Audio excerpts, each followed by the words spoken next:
Well, I do not think there was a single moment. It was a gradual process over the years. Of course, I've been writing for a very long time. I sold my first story in 1971. My first novel came out in 1977. My career's had its ups and downs, but was generally successful. I won awards. I went full-time as a writer in 1979 and have supported myself through my fiction exclusively ever since.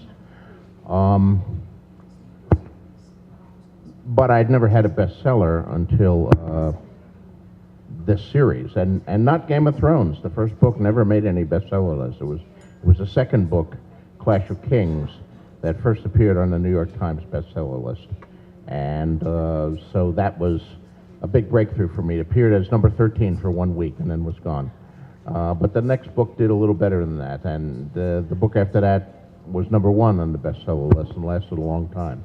And then, of course, we got the TV series, and so it's not one moment, it's a series of moments, each of them very exciting in their own way, each of them representing another step in the level of popularity and worldwide attention for this series. And it's still going on. My earlier books had been published in Spanish, in Italian, in German, the principal European languages, 5 or 6 of them. Now the books are being published in 50 languages, in languages that I didn't really knew exist until recently. This is Chris Lotz here, who's my international rights agent, and he recently sent me contracts for an edition in Southern Sami, which is the language of the reindeer herders of Lapland. So I'm going to have a Southern Sami edition of the books. It truly is a worldwide phenomenon, and it's still going on. So it's been quite a ride. Well, I think for any fantasy writer, the towering influence has to be Jrr Tolkien and Lord of the Rings. I read Lord of the Rings when I was still quite young, probably about 12, 13, 14 years old, when it first came out in paperback in the United States, and it had a profound effect on me. I was already writing my little amateur comic book stories by then, and reading fanzines, being published in fanzines, and mostly I was interested in comic books and science fiction. Although I had read Robert E. Howard's Conan stories, Sword and Sorcery, but this was a different kind of fantasy. This was a fantasy where the world building was so amazing that it seemed to me that Middle-earth was a real place. It was as real to me as Africa or Asia or many of the other places that I had only visited in my imaginations. I wanted to go to Middle-earth, just like I wanted to go to some of those other places. And I continue to reread Lord of the Rings and Tolkien every few years. I take it down again, and I'm always finding new stuff in it. It's one of the great books, truly, of the 20th century, and I think it's a book that's going to last for as long as people read imaginative fiction.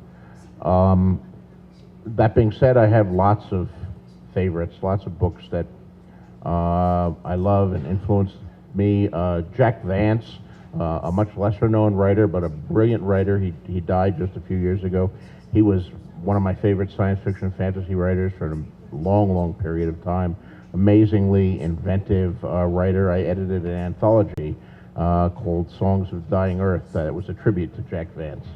I didn't know him well personally, although I had met him, but his work had a profound influence on me. Probably the single book that had the biggest influence on me was a juvenile novel by Robert A. Heinlein called Have Spacesuit Will Travel. That was given to me as a Christmas present by an old childhood friend of my mother's. Up to that point, I was primarily a reader of comic books, but they gave me this hardcover science fiction book, and it was not a comic book, had no pictures in it, no one could fly. Just about a kid who wins a spacesuit in a jingle writing contest. But it was an amazing book. Heinlein was an amazing writer. And once I'd read that book, I knew I had to read more real books. So Previously, I'd spent my weekly allowance entirely on comic books. Now I had to divide them between comic books and books. And I continued to do so and became a science fiction fan from that moment, from the moment I encountered Have Spacesuit Will Travel. You know, if I really knew why it happened, I would have done it 30 years earlier. This is a strange business, being a writer. You know, you sit down and you have a story in your mind and you're trying to get it on paper or on the computer screen.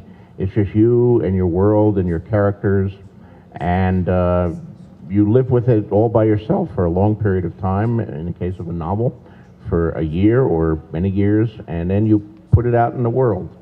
And sometimes the world responds, and sometimes the world does not respond. I had, those of you who have followed my career may know that I had a number of novels before Game of Thrones. I had won Hugo Awards and Nebula Awards. I'd written a lot of short stories. As I said to an earlier question, my career had gone up and down. I remember in the early 80s, I wrote a novel called The Armageddon Rag, which was a rock and roll fantasy novel. And that was the novel that everybody thought was going to be my giant breakthrough novel. That was the novel that was going to make me a bestseller, that was going to make me a household word, that was going to make me a star. They paid me a lot of money for this novel. I was very proud of the novel. It was nominated for a World Fantasy Award, got great reviews. No one bought it. No one bought it, and it was like a year and a half after that novel came out, my career was over. I was taking courses in how to sell real estate because I thought I was going to have to be a realtor here because, you know, my agents were saying, George, do you get the sales figures? No one wants to see anything more from you. So, you know, I went to Hollywood for 10 years just so I could continue to pay my mortgage. I thought that one was going to be big, but that taught me a lesson. You can't expect anything. And in the case of Game of Thrones and the books that followed, which came after my years in Hollywood, I just wanted to get back to prose. I wanted to write another novel. I was hoping people would like it, but I certainly wasn't making any assumptions. And the fact that so many people have liked it and that it has achieved success on the scale that it has, you know, some days I still think I'm dreaming, and I'm going to wake up in the morning and have to go out and sell real estate again, but hopefully not. You know, the characters, I don't create them all ahead of time. They come in the act of writing. It's all organic for me. When I begin writing a book, I don't know who the characters are. I'm writing the first scene and I'm introducing a cast, and they're largely blank slates, but every time they appear in a scene and they say something, I learn a little more about them and they become to crystallize a little more. And after I've written a few scenes about them, they're coming more and more alive. There's really two types of characters, and one is the viewpoint character. The viewpoint character is most important because they're the only ones where you're actually inside the character's head. So you're seeing the world through their eyes. You're hearing what they hear, you're feeling what they feel, you're privileged to the thoughts that they're having, so they can say something, you know, yes, I will be there on Tuesday, he lied. And, you know, the person hearing that doesn't know they're lying, but you can write that, you can know that the character is lying, and you can know what memories are being triggered, and you know, when they see something and it reminds them something of their childhood, all of that is available to you. In the case of A Game of Thrones, of course, I have a large cast of interchangeable viewpoint characters that I'm cutting backwards and forwards between. But it's still a finite cast. I think I began with 7, and I'm probably up to about 15 by now. I've killed a few along the way. In addition to that, there's a cast of hundreds of other characters, hundreds of them. And those people you only see from the outside, and you may only see what the viewpoint characters perceive of them. You may never get to know them more than just a a bit. But sometimes they surprise you. Sometimes they take on a life of their own that you don't expect. I remember the scene where Catelyn Stark arrests Tyrion at the Crossroads Inn, and there are two sellswords there, Bronn and Chiggin. And I don't know, I invented those two names on the spur of the moment. I need some sellswords. What should I call them? Bronn and Chiggin. Okay, yeah, there. Here we have two. And they were nothing at the time. They were just throwaway characters. I knew I would need one later on because I wanted someone who was a mercenary disposition to champion Tyrion in a duel that would eventually follow. But I only needed one of them, so I disposed of the other one. I don't remember how I remember if I flipped a coin or I just said, oh, I like the name Bronn better than I like the name Chiggin. So I'll kill Chiggin off stage, and Bronn will become important. And Bronn did become important. And not only that, as he became important, he developed more of a personality. I'm writing scenes with Tyrion, and Tyrion is saying things to him, and Bronn is just giving it right back. And suddenly, a real personality began to emerge, and this very, very minor character who was initially thought to be a throwaway character becomes more and more important, and Bronn is now, of course, an important secondary character. And that's the kind of process that takes place all the time with me. You know, it's some of the fun of writing the books. I know there are writers out there who outline all their books ahead of time, which I never have. And if you outline a book, then you know who's important, who's not important, what role every character is going to do. So you do this very detailed outline that could be 20 pages, 50 pages. I've seen 100-page outlines. And then the writer fleshes out the book and sort of fills in the blanks. It would kill me to write that way. You know, it's like writing that outline would feel like writing the books. I love the process of discovery. I love somebody like Bronn sort of coming out of nowhere and sort of introducing himself and shouldering his way to the front and saying, no, I'm going to be an important part of this story too. You didn't know it, but I am. Now, I don't attach any let me make it clear here, lest this be taken out of context. I've heard writers talk about characters talking to them and, you know, et cetera, et cetera. I know all these characters are coming from me. They're all coming from my subconscious or the right side of my brain or the left side of my brain or whatever it is. They're all from me. They're not speaking to me from other dimensions.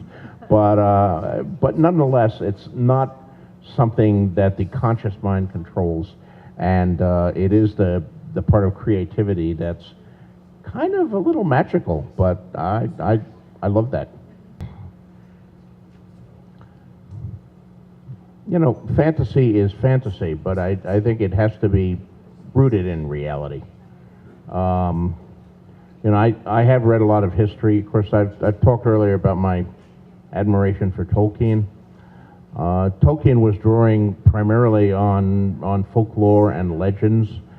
He was an expert linguist. He spoke Old English and Old Norse. Oh, thank you.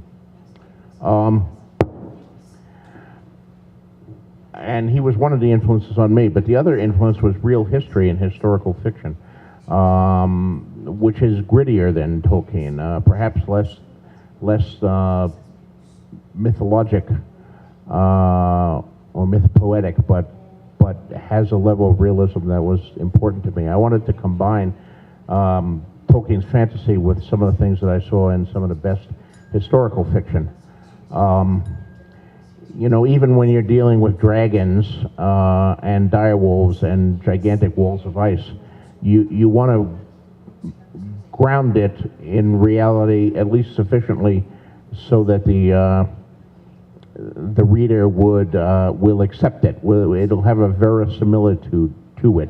The reader, while in your world, will accept that these things are real and they're not simply fictional constructs. And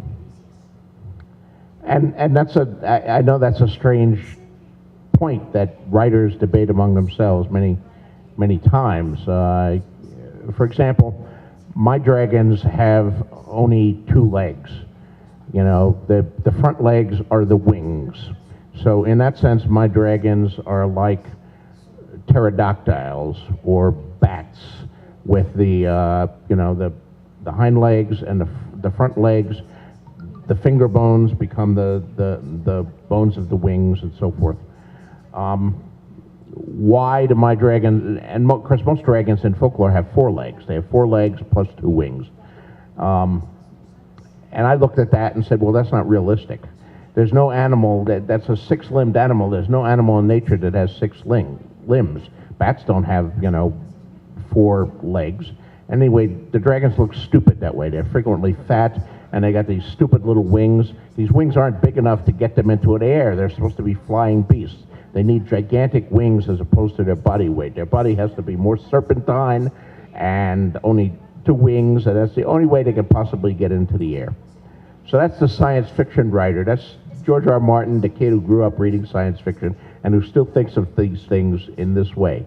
Now, of course, I get in arguments with other fantasy writers these ways saying, George, dragons don't exist. I can give them as many legs as I want. And, flying things that breathe fire, how can you talk about realism? And yeah, maybe they're right, but for me, it just feels real. My dragons feel real. Some of these other dragons don't feel real to me. I'm often asked who my favorite character is, and Tyrion is my answer. As much as I love them all, Tyrion is the cool one. And Tyrion is asked that very question and describes how he'd want to die. And I would like to die the way Tyrion dies here. Since it's semi-obscene, I better not say it here in this mixed company, but you can go back and find the scene where Tyrion and Bronn are cornered by the hill tribes, by Shagga, son of Dolph, and all that, and Tyrion describes how he wants to die in that chapter, and I'll go for his route. How would you like to die, Tyrion, son of Tywin? In my own bed, at the age of 80, with a belly full of wine and a girl's mouth around my cock? Some of it, of course, was based on history. Studying the Middle Ages, you don't see a lot of women as ruling princes or queens, particularly in the early Middle Ages. But you do see a few, and you also see a lot of queens who were married to kings and yet were the powers behind the throne because they had such powerful personalities. So all of those were grist for the mills. I mean, the Wars of the Roses, which was a particular influence on Game of Thrones, the contest between the houses of York and Lancaster for the British throne, there were several hugely important female characters who were, the mothers or wives of kings, but were really the people who were driving the things that were going forward. So all of that was an influence. But also, as I've said in other interviews, I kind of work from the viewpoint that women are people, and that they don't have to be written in some strange esoteric way as if they were aliens from Alpha Centauri. They're motivated by the same things that motivate men. I mean, we all, to quote one of my favorite movies, Casablanca, it's all the same old story, a fight for love and glory. We all want love. We all want glory or recognition or fame. A lot of people want wealth. We want to be respected. We're all unhappy if we're forced into social roles that we're not comfortable with. I think when you're writing anyone, you have to get inside their skin, and the key to that is empathy. Obviously, I'm not a woman. I'm certainly not an 8-year-old girl like Arya was when she started, but I'm also not a dwarf. I've never ridden on a dragon. So, there's a school of realist writers out there who always say, well, write what you know, don't write this stuff. But what I know, I hope, is that there's an emotional kind of truth to that, even if there's no literal truth. When I'm writing about Tyrion, I have to ask myself, well, okay, I'm not a dwarf, but what if I was a dwarf? What problems would I encounter? How would I feel about those problems? What strategies would exist for dealing with those? And it's the same thing when writing about a woman or a girl.